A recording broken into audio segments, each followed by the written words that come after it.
तर आज मी मस्तपैकी बनवते चपातीपासून मलिद्याचे लाडू।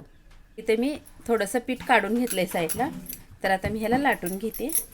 तर इथं बघा छान अशी मी चपाती लाटून घेतली आहे। तर बघा ह्याला दोन्ही साईडने छान असं भाजून घ्यायचं आहे। तर ह्याला मी तेलाचा तुपाचा दोन्हीचा पण भाजण्यासाठी वापर करत नाही, मी नंतर तूप वापरणार आहे, पण आता सध्या तरी नाही वापरणार अशीच। तर बघा दोन्ही साईडने छान अशी मी चपाती भाजून घेतली आहे। तर ह्याला आता एका ताटामध्ये काढून घेते। तर बघा इथे मी 2 चपात्या छान अशा भाजून घेतल्या त्या खमंग।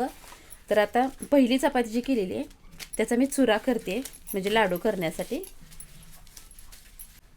तर बघा छान असं बारीक मी ही चपाती चुरून घेतलेली आहे। तर ह्या चपातीवर टाकण्यासाठी इथे मी गूळ घेतलेला आहे, गूळ बारीक करून घेतलाय। तर 2 विलायच्या, थोडंसं जायफळ आणि बडीशोप भाजून थोडीशी साखर घालून बारीक करून घेतलेलं आहे, ती पण पावडर ह्यात टाकून घेते आणि गूळ छान असं चपातीसोबत मिक्स करून घेते। तर इथे गूळ टाकून छान असं मिक्स केले। तर आता इथे मी 2 चमचे तूप वापरणार आहे। तर बघा तूप टाकून छान असा आता गोळा मी ह्याचा बांधून घेणार आहे, एक मस्तपैकी लाडू करणार आहे। तर बघा आता ह्याचा मी छान असा लाडू बनवून घेते। तर गूळ घातलेलाही असतो त्याच्यामुळे छान असा ह्याचा लाडू बनतो। तर बघा इथं मी थोडंसं तीळ भाजून घेतलेलं आहे।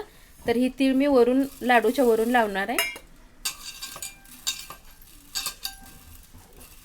तर बघा लहान मुलांना खाण्यासाठी मस्त असा थंडीच्या दिवसात पौष्टिक किंवा डब्याला देण्यासाठी छान असा मी लाडू बनवला आहे। ह्याला कुणीही नावं ठेवणार नाहीत, का चविष्ट असा लागतो। तुम्हीही करून बघा। माझा व्हिडिओ आवडला तर नक्कीच लाईक करा।